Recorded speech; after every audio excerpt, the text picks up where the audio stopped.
Hello, welcome to Learning Plan 9. This learning plan addresses social and emotional development during adolescence, an issue that is extremely interesting for me because I work with it day in and day out, all year long, also in summer school because I work with grades 6 through 12 during the day. In this learning plan, you are going to need to read Chapter 10 of the text.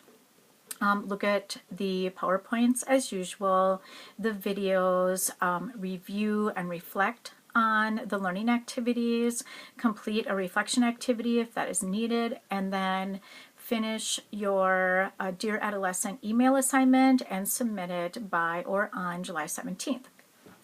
Hopefully throughout this course, as you continue to learn about each developmental stage, you have been, hopefully, or are making connections with previous material that you've learned earlier in the summer, earlier in this course.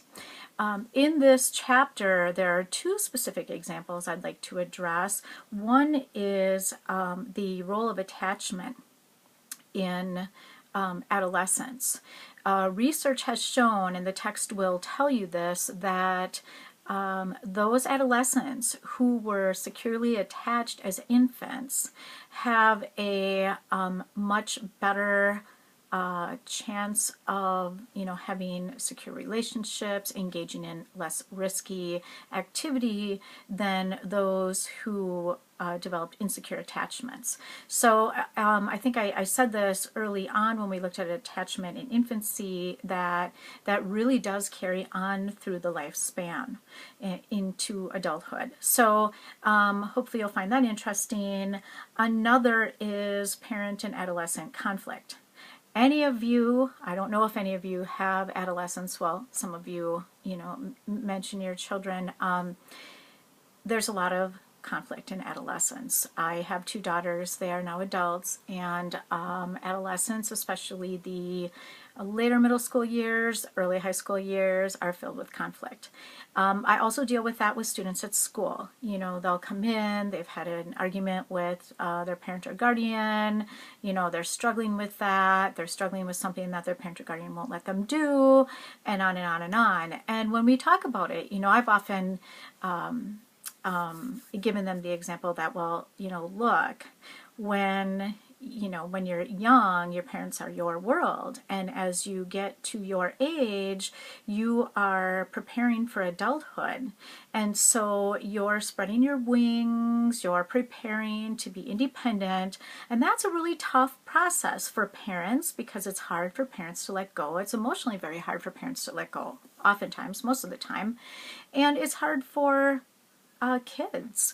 Many students that I talk with that are graduating, seniors, are usually really quite scared and quite apprehensive about going out into the world. What is this that I'm going to face? It's the unknown.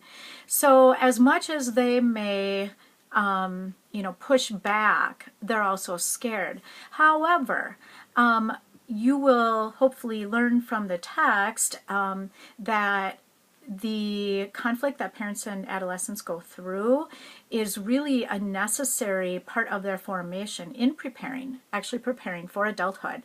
So if you do have adolescents now or in the future, and you have some of that conflict, maybe if you can keep that in mind, that will help the process a little bit, because believe me, I know firsthand, it's not easy. Okay, so I think that's it for this learning plan. Again, make sure you participate in the discussions. I don't actually think there is one. There isn't in this learning plan. I don't believe in Learning Plan 8. I believe there is. So anyway, but again, as always, let me know if you have any questions, and I'll let you dive right in. Thank you. Bye-bye.